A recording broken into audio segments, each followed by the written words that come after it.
Hello, my name is Steve D'Agostino, and my co-host Anne Fernald and I welcome you to the Twice Over podcast, because to teach is to learn twice over. In this episode, Assessment and Accessibility, we are joined by Mary Byrnes, the Director of the Office of Disability Services at Fordham University, who shares her thoughts about the various issues instructors should consider when assessing students online. What is the Office of Disability Services and what do you do? Colleges and universities are required to provide reasonable accommodations to students based on the American Disabilities Act of 1990 and Title II of the ADA. Additionally, Section 504 of the Rehabilitation Act of 1973 prohibits any program receiving federal financial assistance from discriminating against an individual because of his or her disability. Therefore, our office is there to try to make everything accessible to everyone, as long as it's reasonable. If I'm a student who needs an accommodation, what do I do? Do I just talk to my instructor? Do I come to your office? We have an application online. Students can complete it and then give us a call, or they could just email one of us and we will schedule an intake. Usually we don't do intakes after April 30th once the finals are coming, but this semester we are. And then we would send the letter to the professors, just like we do usually. And if a professor has a question, they can call us. Although we do tell students they should give their accommodation letter at the beginning of a semester, it's not the law. So some students, they don't invoke their accommodations until the middle of the semester or until right before finals because they've forgotten and they haven't needed them so far. All of a sudden now, a lot of kids have just invoked their accommodations in the past 3 weeks. As long as it's timely, the professors will have enough time to give the student the extra time or whatever it is, however they're presenting this test, then they really need to go ahead and do that. And even students, like I said, who are not registered with our office are having all sorts of issues. So I think the less restrictive you can be on your exam by giving maybe some extra time or making it untimed or whatever. It's not just students with disabilities. There are students who are in different time zones. There are students with poor connectivity. There are students who are just in home situations where they may have 6 people living in a 2-bedroom apartment. And now everyone's home because people aren't working, or they have little siblings and their parents are working. You know, people are in all different categories at Fordham. Some students may be they don't want to come forward and say to their professor, listen, I live in a 2-bedroom apartment with 6 people, and it's really hard for me to get this done in 1 hour. So there are a lot of students out there who are in that predicament, whether we realize it or not, but there are. Lots of people are in a predicament with connectivity for a multitude of reasons. Just last week, we had that crazy storm. Yes. And people lost internet, people lost electricity. So then what happened? If I were to come to you as a faculty member and say, Mary, I've got a bunch of students with accommodations. I'm trying to write an exam. What are 3 or 4 things that I should be sure and do to make sure my students have a chance to demonstrate what they've learned without setting up obstacles for them that are unnecessary? First and foremost is the format of the exam. A 1-page display is the best because students can look at it and they can assess where they're going to start first. Some people are stronger writers and they want to do the essay first. Some people, they like to get the multiple choice out of the way. Or a lot of students, most students are going to plan their time based on what they see on an exam. If you don't present the whole exam to them, they don't have a chance to do that planning. I mean, think about it. If you were teaching the class this semester, would you be giving them the exam on paper? Most likely, yes. This is a whole new learning experience for students. And to take an exam and make it that much more, it makes it so much more difficult if they can't see it for planning purposes. The other reason it's important is because of time. To go back and forth, if you are allowed to backtrack, it's so much time for, you're on number 40 and all of a sudden you're like, oh, wait, I realized number 20 is wrong. And you go back and it has to reload all over again. The answers have to reload. It's time consuming. So students have been coming to my office saying that they're not being able to finish exams. That's normally not the case with them. Another thing would be that students need to have some more flexibility with the testing types, how they're timed. A less restrictive exam would be better. What I mean by less restrictive, I mean make it a take-home exam where students have maybe 48 hours, maybe 72 hours to complete it. I've also had students say that it's hard to type the essay right there on the computer, and it would be nice if it wasn't timed, that they could actually maybe put down an outline somewhere, or just, write an introduction somewhere, and doing it on the computer and then trying to type it on there. Some of the kids, even though they've grown up with computers, some of them are not. I mean, I can type because I took typing in high school. My mother told me it would be a lifelong skill, and she was correct. So a lot of these students haven't been formally taught how to type. So some of them, it's not really effective with time. It's nice if it's possible to give an essay that you have, if you're giving essays that you have a couple days to complete. The College Board is doing all the AP tests are open book, open note, 45 minutes. And one of the things that they've said is, look, you can look at your notes, but we've given you so many questions, right? And they're all document-based questions, so they're doing all short essays. Yep. You can't effectively Google the answers. We've changed the way of assessing so that, sure, you can Google it, but that's actually not going to lead to your success. So that's kind of sounds like very similar to what you're describing, Mary, is thinking about kinds of assessment that take into account the temptation that we'll have when we're in an online environment. Google something, and if you have a test that's not entirely fact-based, but a little bit more about synthesizing facts, organizing facts, then it doesn't really matter if someone's Googled the dates of a president's administration or a war, or Googled a mathematical formula. They need to be able to apply it. I would just jump in and add a couple of points about working with a physical document, which you can mark up. It's not only that I can't click back to question 20, I might not remember that it was question 20. 100%. It was a similar question in one of these previous 40 questions, and I need to hunt for that question now. Everybody just has to keep in mind that neither the students nor the professors signed up for this. So I think we need to have some empathy on both sides. The students, though, they're really having a tough time. Technically, right, you're supposed to present the accommodation to the faculty member at the beginning of the term, and that's when the accommodation comes into effect.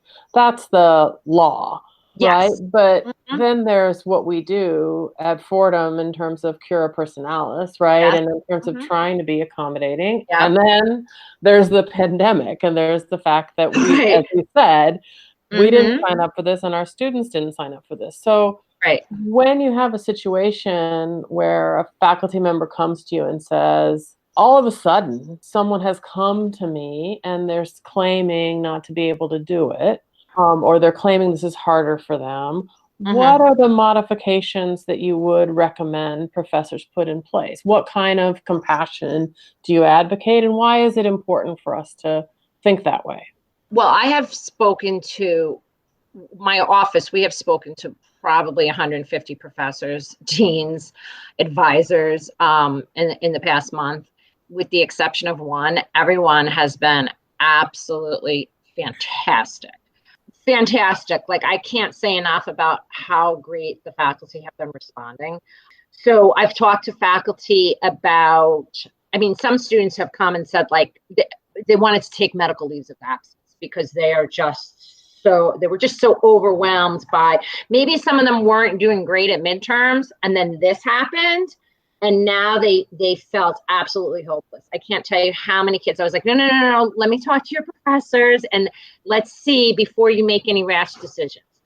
So we all spoke to a multitude of professors, and some of the things we've come up with were giving, in a couple of cases, we've said, let's give the student an incomplete if he or she needs the incomplete at the end of the semester. Let's try to go for it. So we're looking at like, which class are you having the most difficulty with? And let me see if I can talk to this professor about getting you an incomplete for this one class, so you can maybe put all of your attention to that class after the other ones are done. Some professors agree to let a student have until like 2 days before the grades are due, which I think the grades, so they're giving them, an extra 10 days to get their work done. So for one student, actually 2 of his classes, he's doing okay. And the other 2, the one professor said he could have an incomplete. The other one gave him the extra 10 days. So he's getting these extensions, and they're not like, all right, you get a 2-day extension. They're like, okay, if you can do this and get this done. Some professors I've just seen that professors have scaled back on a lot of the things that they've been giving to begin with. They've scaled back on their papers. Instead of being 8 to 10 pages, they're now 5 to 7 pages. They've really we've been very creative. We've worked together really well. I'm thinking back, I've never taken a test online. It's such a change because this is a totally different way that he or she has been tested. And this is exactly what's happening right now. I don't think most students are being able to perform the way they would normally perform. Not saying all, but many. What Anne was saying before is really trying to reconceptualize what tests are for. Is it to provide a certain kind of feedback to students about their performance? I think part of the stress students are feeling is that they don't know how to be in an online class. They don't know what behaviors are effective. What makes me a good student in an online course? There's an absence of the typical kinds of feedback they would get in a face-to-face course. Much harder to build or sustain a relationship with your instructor in the absence of before and after course conversations that are just informal and emergent. And so maybe there are ways to rethink what assessment means and what it's for, especially in a situation like, okay, we went online weeks ago, and the only performance feedback I'm going to get in this 2-month period, perhaps, is the high stakes exam in an environment I've never tested in before. I know that in a short period of time, it's not feasible to reconceptualize the entire final. I would, I guess, urge contemplation of what are other ways of supplementing that one data point, the final exam, other kinds of assessments and other kinds of evaluation, and what opportunities can we give to the students to demonstrate that their competence and their learning. Right. If you're going to be flexible, if you're going to be empathetic, this is the semester to do it. But I'm just thinking about some of these classes that I still know that there are a number of classes where the students have a midterm and a final and they haven't changed it. Like, that's it. They just have their midterm and then they have their final. I just feel like that's unfortunate. It's going to be really awful for those students who that's what their whole grade is determined by. Are we evaluating the students based on this standard that I came up with, based on the conditions under which we began the course? These are the conditions, and this is, in my mind, what an A looks like. The learning conditions have changed, the testing conditions have changed, and so it seems reasonable to me that we would reevaluate or reflect upon how we are assessing the students under these changed conditions. What have we learned about teaching and learning and accommodations and accessibility as a result of going through all of this together where we as instructors have had to relearn or reconceptualize how we do our work in a new environment. And maybe when we find ourselves struggling, gives us some empathy around some of the struggles of students in these. Right. And so what does that make us think? What do you hope, Mary, we will come away with? What insights do you hope that we will carry forward into the fall and into the spring of going forward as a result of this shared experience? Most students want to succeed. That's why they're there. And most students are putting in effort to succeed. I hope that professors can think about the conversations that my office has had with them and conversations students have had with them, and realize that sometimes no matter how much a student wants to succeed, sometimes there are barriers in the way.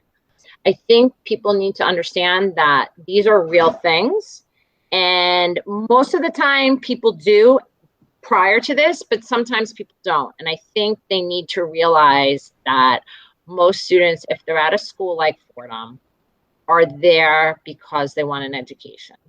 And most of them are not choosing not to learn or not to engage. They want to do well, but sometimes there are things in the way that are just setting up a barrier for them not to perform as well as they normally would.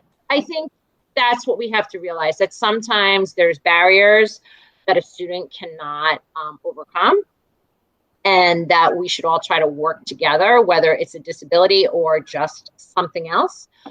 And we should all try to work together. We're all on the same page. We all want the students to succeed. And that doesn't mean we have to lower the standard, but sometimes we have to be flexible with it. It seems in this conversation that we have been interrogating this idea of ability, disability as a dichotomy rather than a continuum. I'm thinking about our former colleague Ariel Fishman's TED Talk and the talk he gave in the Duane Library at Fordham about the idea that we are all differently abled and that there is no state of perfect ability. If we think about that, it'll maybe activate our compassion and empathy a bit. That's what's called for. Instructors reach out to me for technical workarounds, but most of these issues they're not technological, really. They are instructional and I would say moral in our current circumstances. Thank you for your time. Twice Over Podcast is available on SoundCloud, Stitcher, and Spotify, with new episodes appearing twice each week. For host and guest bios and show notes, please visit our website, twiceoverpodcast.com. You can follow us on Twitter at twiceover1 or email us at twiceoverpodcast@gmail.com. Thanks so much for listening.